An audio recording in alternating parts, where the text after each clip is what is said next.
Caros irmãos, um abraço a todos, obrigado aí mais uma vez por estar nos acompanhando à medida do possível. Sei que muitos trabalham nesse horário, mas tendo em vista que à noite não será possível estar aqui com os irmãos, vamos trazer este assunto de hoje, tá bem? Nesse horário. Vamos falar nesta ocasião sobre milagres durante um período de fome, baseado no texto de 2 Reis, capítulo 4, versículos 38 a 44. 2 Reis, capítulo 4, versículos 38 a 44. Se você tiver uma Bíblia aí a seu dispor, um exemplar da palavra do Senhor, quiser compartilhar conosco os textos, vamos falar hoje acerca deste milagre. Aliás, serão dois milagres. Um logo na sequência do outro, nesse mesmo texto. Vamos falar acerca daquela questão da panela envenenada, de uns alimentos que foram colocados ali, que eram alimentos venenosos, e também o milagre da transformação, ou seja, da multiplicação de pães. Muito bem. Lembrando aos irmãos, aqueles que estão nos acompanhando, aqueles irmãos que sempre estão se abeberando da palavra do Senhor, né? Alimentando-se, tomando desta água que é uma fonte que realmente preenche a nossa alma, o nosso espírito, que é a palavra do Senhor. Queremos lembrá-los que ontem, por ocasião do vídeo número 50, nós falamos aquele assunto maravilhoso, Eliseu e a mulher de Sunem.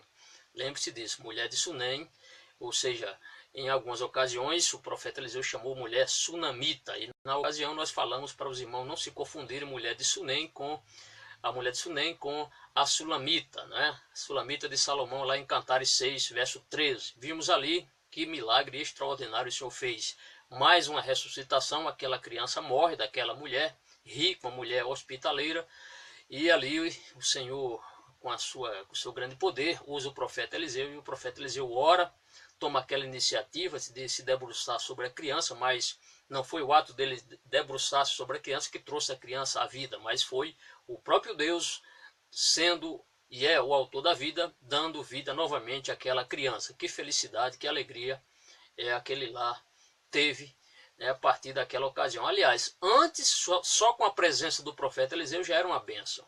Agora, um ponto interessante que ontem esqueci de falar, mas hoje eu quero trazer aqui a memória dos irmãos, é que aquele texto, nós vimos que a presença do profeta Eliseu na residência daquela mulher, naquele quarto que ela construiu para ele, por seu ter um coração muito generoso, nós vimos que aquela mulher não se aproveitou da ocasião para estar pedindo milagres, né? Olha, faça um milagre, eu quero ver um milagre. Não, aliás, ela até recusou-se, ela não queria receber nenhuma forma de retribuição, mesmo sendo um milagre, algo em prol dela, ainda que ele pudesse rogar ao rei ou ao comandante do exército para favorecê-la, ela dispensou qualquer ajuda. Porém, o profeta Eliseu, aquele homem de Deus, um coração também muito generoso, queria retribuir esse gesto da mulher.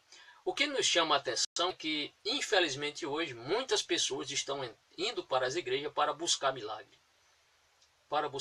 São pessoas que vão ali para alguém profetizar para você receber milagre. Mas veja que essa mulher, ela não aproveitou-se dessa ocasião. Ela não disse assim, olha, faça um milagre, eu preciso de um milagre. Não. Então, veja que exemplo esta mulher nos dá. Então, não vá para a igreja com o intuito de receber milagre. Não faça isso. Você sai da sua casa para ir para a igreja com um único objetivo, adorar a Deus. E se na adoração o Senhor quiser te curar, que assim Ele faça. Se Ele quer fazer um milagre na sua vida, quem somos nós para impedi-los? Porém, o intuito principal, quando saímos de nossa residência para irmos para a casa do Senhor, é para adorarmos a Deus, glorificar o seu nome, exaltar o seu nome. Então hoje apenas essa pequena volta ao estudo de ontem, porque achei isso muito interessante para compartilhar com os irmãos. Veja que os nossos estudos, eu faço alusão ao texto anterior, para que a gente, a partir desse ponto, a gente comece já trazendo o texto seguinte. Hoje vamos falar acerca deste assunto que já falamos, milagres durante um período de fome. Por que está no plural? Porque serão dois milagres, um na sequência. O texto está, conforme já disse, 2 Reis, capítulo 4, versículo 38 a 44, você que ligou agora o seu aparelho, o seu celular. 2 Reis, capítulo 4, versículos 38 a 44. Então observe que estamos dando sequência. O texto de ontem nós encerramos no versículo 37, hoje vamos dar continuação. Diz assim o texto, versículo 38, o que vai acontecer? O profeta Eliseu, ele vai voltar ali para Gilgal. ele vai voltar para Gilgal. É o que o texto vai nos mostrar. E voltando Eliseu a Gilgal, lembre-se que ele estava em Sunem, que estava ali não muito distante, mas também não muito perto do Monte Carmelo, estava ali a uma certa distância, aproximadamente 40 quilômetros. E Eliseu faz esse milagre, Deus usa o profeta Eliseu, e agora ele retorna para Gilgal. Lembrando que lá em Gilgal havia uma escola de profetas. Ali tinha um grupo de discípulos ou de aprendizes, homens que de vez em quando recebiam com frequência a visita de tanto do profeta Eliseu ou de Elias, seu antecessor, Elias, até que Elias foi para o céu. E com frequência o profeta Eliseu foi ali muitas vezes, porque ele era, podemos imaginar, um homem que tinha uma grande influência sobre essa escola de profetas. Podemos dizer que hoje seria como um diretor de uma escola. Então o profeta Eliseu era um homem muito honrado em visitar estes homens que não adotaram o culto aos deuses estranhos, mas cultuavam o Deus de Israel, e ali se reuniram como aprendizes para estudarem a lei, para ouvir a palavra do Senhor, ali sempre com a presença tanto do profeta Elias naquela época como do profeta Eliseu. Então Eliseu volta para essa escola de profeta, lembrando que há uma grande probabilidade de no Monte Carmelo existir uma escola de profetas, assim como tinha uma em Jericó, uma escola de profetas, de discípulos de profetas, como também em Gilgal. Então, lembrando que no texto anterior, Eliseu, esta história, esse fato acerca desse milagre da ressuscitação do filho dessa mulher rica, Eliseu está em Sunem. Agora ele vai voltar para Gilgal. É o que o texto vai nos mostrar. E voltando Eliseu a Gilgal, onde havia a escola de profetas, havia fome naquela terra. Um período de fome. Quando chegarmos no capítulo 8, nós entendemos que aproximadamente entre 7 e 8 anos foi um período de fome que chegou naquela terra de Israel. E ali, aqui podemos imaginar que aqui já estava iniciando o período de fome. Mas no capítulo, quando chegarmos no capítulo 8, vamos ser mais contundentes, o texto é já mais claro quanto a essa questão, e aí vamos voltar a falar acerca desta mulher de Sunem ali no vídeo, aproximadamente no vídeo 59, se não estou enganado. Então, voltando Eliseu a Gilgal, havia fome naquela terra. Então, muitos profetas, muitos discípulos de profetas, aprendizes de profetas, estavam ali naquela escola, frequentando aquela escola, e eles também foram vítimas dessa fome. E nós veremos no texto, eram pessoas, não eram homens abastados, eram homens pobres que estudavam a palavra do Senhor. E o texto diz assim: e voltando Eliseu a Gilgal, havia fome naquela terra, e os filhos dos profetas, ou seja, os aprendizes da escola de profetas, os estudantes daquela época que estudavam a lei, estavam assentados na sua presença. Ou seja, Eliseu estava visitando aquela escola de profetas, ele estava ali desfrutando da presença deles, certamente ensinando, ouvindo, conversando com eles, instruindo acerca da palavra do Senhor, e nesse momento chegou a hora deles fazerem uma refeição. Porém, o que eles tinham ali a dispor eram pouquíssimas coisas, praticamente só vegetais, e foram usar alimentos ali na área, né, próxima à área. Ele não tinha ali carne, ele não tinha nada com fartura, mas os alimentos de fato eram escassos. Então Eliseu está no meio deles, e o texto diz: estava sentado na sua presença e disse a seu moço, certamente ele disse a Geazi. O texto diz assim, voltando: e os filhos dos profetas estavam assentados na sua presença e disse ao seu moço. Provavelmente o profeta Elias falou para o seu moço: põe a panela grande ao lume, ou seja, coloque a panela, que você tem uma panela grande, porque era para alimentar muitos homens, e ele manda ao lume. Essa questão de, que termo é esse, pastor? Levar a panela ao lume, é levar ao fogo. Esse é o sentido do texto, levar a panela grande ao lume. E faz um caldo de ervas. Então ele pede, vemos que os alimentos aqui são muito escassos, eles queriam fazer apenas um caldo. Em algumas versões fala de um guisado, mas essa questão está um pouco descartada, porque certamente não havia ali carnes para eles misturarem ali e fazerem um guisado. Há outro texto, há outras versões que falam sobre caldo, né? Caldo. A nossa versão Almeida, Revista Corrigida, usa o termo caldo, mas outras usam até sopa, outros usam também sopa, ou ensopado. Bem, então ele pede que ele pega uma panela, e ali coloque no fogo e faça ali um caldo para os filhos dos profetas. Então Eliseu, ali reunido com eles, chegou a hora das refeições, eles queriam fazer essa refeição, esse caldo para os discípulos dos profetas, inclusive o profeta Eliseu também alimentasse ali. Aí vem o versículo 39 e vai nos mostrar o seguinte, é que veremos que uma pessoa, dentre os que foram sair para colher vegetais, trouxeram um certo alimento, e aquele alimento, ele que trouxe, não conhecia as propriedades daquele alimento, ou seja, ele vai trazer um alimento, esse alimento é um alimento venenoso, que fazia muito mal à saúde, e ele, por desconhecer essa parte botânica, ele achava que aquilo dali poderia colocar junto ao caldo. Não queremos dizer que todo o caldo era constituído desse alimento, que nós vamos falar agora, mas misturando com outros alimentos ali, aquele alimento não iria ajudá-los, e sim prejudicar todo a sopa, o caldo que eles iriam fazer. Olha o que diz o versículo 39. Então um deles saiu ao campo a apanhar ervas e achou uma parra brava. Uma parra brava. Alguns autores falam que é uma folha de videira silvestre, uma espécie de folha de videira, né, silvestre. Era uma parra brava. Algumas versões falam isso aqui. Nada mais, nada menos era do que algumas, nós veremos em seguida, que além disso foi colhido umas frutas venenosas. E o texto vai nos mostrar o nome dessa frutinha, desse material aqui, desse vegetal.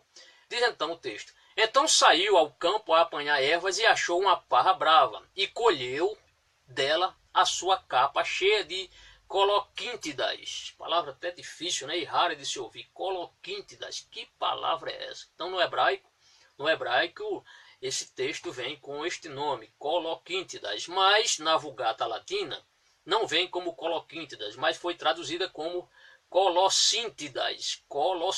Se você for na internet pesquisar, você vai achar algumas definições sobre as propriedades, como era essa planta, o nome científico inclusive. Eu tive a curiosidade de procurar a origem desta palavra, desse termo, esse termo colossíntidas, que na nossa versão é coloquíntidas, mas é a mesma coisa.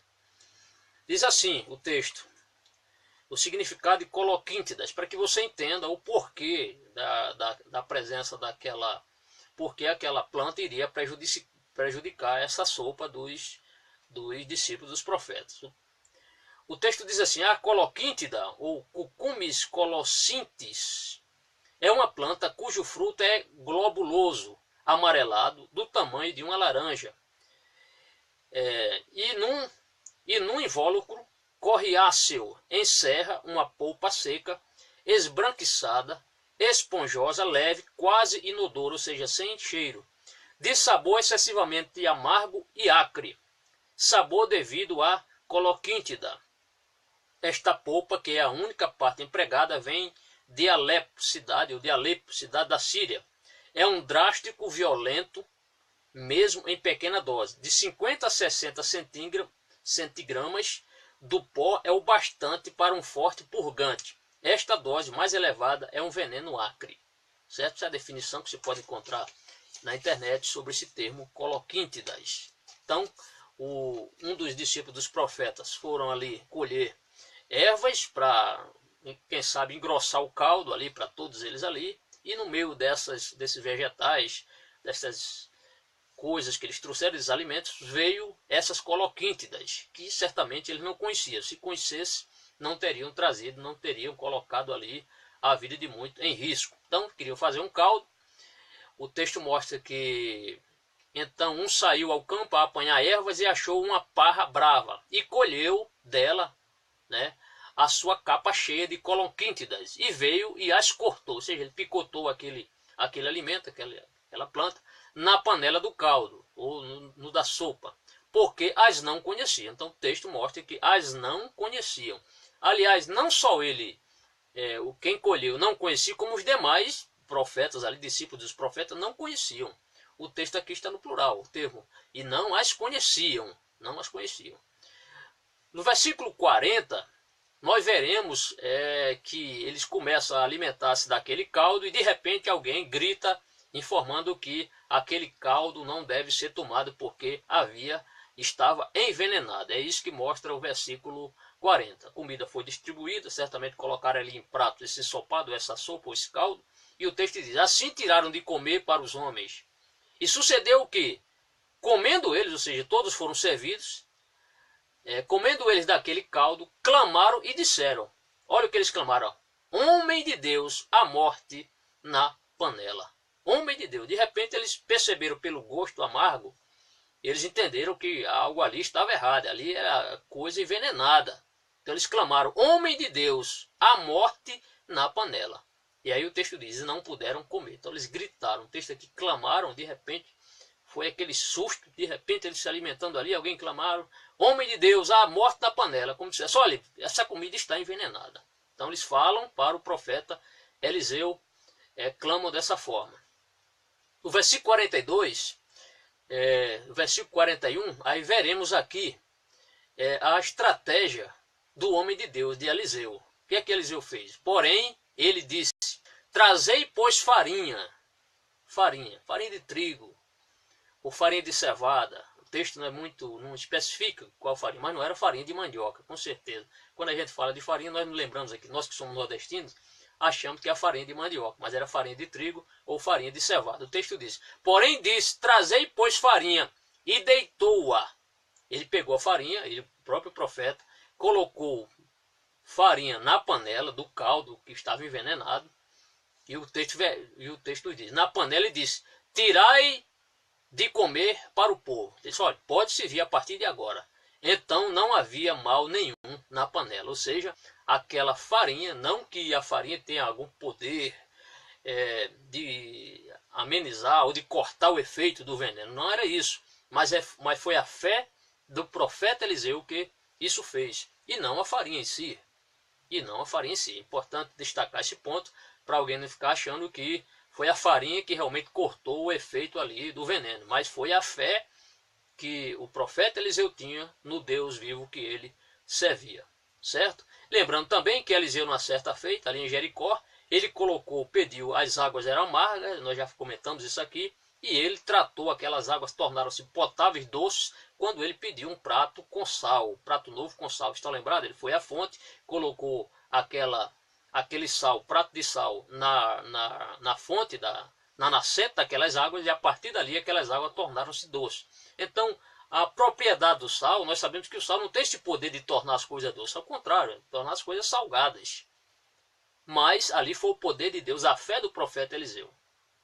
Certamente, ele, sabendo que este discípulo de profeta certamente tinha um conhecimento deste poder de Deus que estava sobre a vida do profeta, e tomaram conhecimento desse feito anterior do profeta Eliseu, quando ele pediu um prato com sal e ali aquelas águas foram curadas, a alternativa que eles tinham, aliás, a única, né, foram eles procurarem o profeta e já contar o caso ali, o profeta, e claro, mais uma vez a fé do profeta prevaleceu e o Senhor tirou todo aquele veneno da panela. O texto mostra que e não havia mal nenhum na panela. Então aqueles homens alimentaram-se daquela sopa, daquele ensopado, daquele caldo.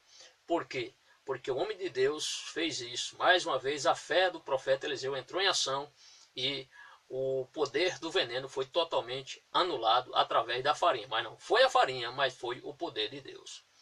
O versículo 42, a partir de agora, vai mostrar logo em seguida outro milagre feito pelo profeta Eliseu, esse profeta do Senhor.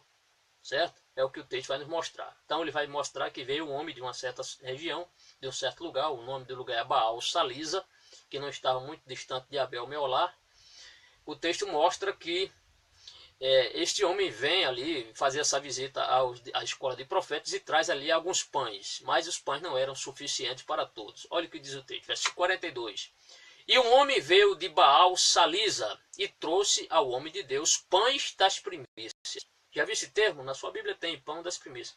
Por que o pão das primícias? Por que esse termo? É porque foi o primeiro pão da colheita dele. Né? Vemos isso aí em Deuteronômio, em Números, o Senhor orientando várias vezes, sobre essa questão das primícias. Que esses pães das primícias, os primeiros pães, fossem levados aos levitas, aos sacerdotes. Porém, eles não iam a Jerusalém porque estava distante. O que eles fizeram? Considerando que aqueles discípulo e profeta, aqueles estudantes, aqueles homens que estavam ali com Eliseu, eram homens de Deus, ele sentiu-se assim, considerando esta atitude dessa escola de profetas em debruçarem-se estes homens para estudar a lei, e na presença do profeta Eliseu, considerando isso, ele levou esses pães, esse homem faz os pães dos seus primeiros frutos, ali do primeiro trigo que ele colhe, faz esses pães. Por isso tem esse termo, pão das primícias, porque foram os primeiros pães feitos com a colheita de trigo, aliás, de cevada. O texto aqui é claro dizendo que são pães de cevada. O texto vai dizer, e um homem veio de Baal Salisa e trouxe ao homem de Deus pães das primícias, 20 pães de cevada, 20 pães de cevada, e as espigas verdes na sua palha. Então, além dele trazer esses 20 pães que ele fez, ainda trouxe algumas espigas verdes na sua palha, espigas de cevada. E disse, dá ao povo para que coma. Então ele traz esses pães, dá ao profeta Eliseu, e Eliseu, de imediato, o que Eliseu fala? Olha, esses pães não são para mim, mas é para todos. Então ele autoriza, distribui esse pão para que todos pudessem comer. Eram 20 pães para muitos homens. Nós veremos aqui que essa quantidade de homens era muito grande, era cerca de 100 homens para comer 20 pães. E aí é que, mais uma vez, entra um milagre deste homem de Deus. O versículo 43 vai nos mostrar o seguinte, porém, seu servo disse, aí o servo do profeta Eliseu, provavelmente Geazi, que não tinha tanta fé, achou que aqueles pães não seriam suficientes para alimentar aqueles 100 homens. Mais uma vez aqui entra a dúvida, que ele quis entrar com a lógica, mas a lógica diante de Deus muitas vezes não prevalece, sim a fé. Olha o que o texto diz, porém seu servo, provavelmente Geazi, disse, como hei de eu pôr isso diante de 100 homens? Como esses homens, olha, nós temos aqui 20 pães para 100 homens, como eu vou fazer isso? E disse ele, aí vem a fé, mais uma vez, a fé do profeta Eliseu entra em ação e disse ele, dá ao povo para que coma, dá ao povo para que coma. Porque assim diz o Senhor, aí vem a profecia agora, a promessa, a benção, o milagre. Porque assim diz o Senhor, comer-se-á e sobejará, ou seja, eles vão comer, eles comerão este pão e ainda vai sobrar pão. Vão comer e vai sobrar. Por quê? Porque assim diz o Senhor, comer-se-á e sobejará. Eles vão comer e ainda, eles vão se alimentar, vão matar a fome e ainda vai sobrar. Esta foi a palavra do profeta Eliseu. Então lhes pôs diante, ele serve esses pães e comeram, e deixaram sobejos conforme a palavra do Senhor. Então sobra ali pães, pedaço de pães. O texto mostra. Então Luís pôs diante dele comer e deixaram sobejos conforme a palavra do Senhor. Esse texto ele é um texto maravilhoso porque tem tudo a ver com aquilo. Está lembrado daquele milagre que o Senhor Jesus fez lá em João capítulo 6, versículo 7 a 13? Quando Filipe, achando que tinha tanta gente ali, cerca de 5.000 homens, e eles só tinham ali 5 pães e 2 peixes, e Filipe, olha, nem 200 dinheiros seria possível aqui, nós comprávamos pães para dar a todo esse povo. Então aqui Geazi está praticamente na mesma dúvida, achando que seria impossível 20 pães saciar a fome de 100 homens. Mas assim como Eliseu reagiu, né, com aquela palavra profética, o Senhor Jesus, tranquilo, contornando toda a situação ali, mandou todo mundo se assentar e ali abençoando aqueles pães, 5 pães e 2 peixes. Aliás, os pães do profeta Eliseu eram mais e alimentou menos. Os pães de Jesus eram menos e alimentou mais, porque com 5 pães e 2 peixes, o Senhor Jesus alimentou 5.000 homens. Isso com certeza sem contar mulheres e crianças. E ainda sobraram quantos cestos? 12 cestos cheios de pedaços. Então, texto, podemos fazer um paralelismo entre esta palavra profética, entre esse grande milagre e o milagre que o Senhor Jesus fez ali em João capítulo 6, versículos 7 a 13. Você pode ler e comparar. Tá certo? Isso mostra o quê? Mostra, mais uma vez, o poder de Deus que está acima de qualquer circunstância. Seja para anular um veneno, seja para multiplicar o pão de quem não tem. Por isso, meu irmão, que vale a pena servirmos a este Deus que é um Deus provedor. Jeová Jireh, aquele Deus que é o todo provedor. É o Deus que, diante dessa situação tão difícil, Ele usou-lhe o profeta Eliseu para que, através dessa estratégia, apenas foi um símbolo, mas o que funcionou ali foi a fé do profeta Eliseu no Senhor e não a própria farinha, a farinha de cevada. Não foi isso, ou a farinha de trigo. O mais importante aqui é que nós conservemos a nossa fé no Senhor. O que poderíamos também trazer para nós hoje, como essa questão desse alimento envenenado, é a própria... nós estamos num momento em que a igreja está em crises, porque estão entrando aos poucos, está se infiltrando na igreja do Senhor, certos ensinamentos que não têm nada a ver com a doutrina dos apóstolos, com a doutrina de Cristo, com o que os apóstolos ensinaram. Falsas doutrinas que estão aos poucos entrando nas igrejas. Então, isto muitas vezes, se a comida estava envenenada, envenenou o conteúdo da panela, muitas vezes uma falsa doutrina, ela pode contaminar muitos dos nossos irmãos que estão ali na casa do Senhor, porque estão trazendo assuntos extra-bíblicos, né? Às vezes leem algum livro e querem defender aquele ponto de vista sem passar pelo crivo da palavra do Senhor. E muitas vezes são heresias que, ao invés de ajudar, afasta os homens de Deus cada vez mais. Que Deus lhe abençoe, lhe guarde e torne você cada dia mais uma bênção. Amanhã, se for possível, se o arrebatamento não acontecer, aqui estaremos para comentar acerca do seguinte tema: a cura de Naamã. Olhe, está também imperdível a cura de Naamã, baseada em 2 Reis, capítulo 5, versículos de 1 a 19. Aguardo você. Por enquanto, você compartilhe os nossos vídeos, espalhe a mensagem, nos ajude a divulgar a palavra do Senhor. Afinal, toda honra e glória sejam dadas a este Deus que faz grandes milagres. Não há milagre que o Senhor não possa, não há situação que Deus não possa superar com grandes milagres. Você quer um milagre de Deus? Primeiro, seja obediente. Obedeça a Deus, leia a sua palavra, creia em tudo que está escrito. E aí, pode ser que o Senhor, na sua inteireza, na sua grandeza, tenha misericórdia de nós e venha nos trazer grandes bênçãos. Sejam bênçãos espirituais, sejam bênçãos materiais. Mas o mais importante é estarmos em paz com Deus, estarmos com o nosso espírito pronto para servir melhor a Deus com a nossa vida. Deus lhe abençoe. Amém. Até a próxima.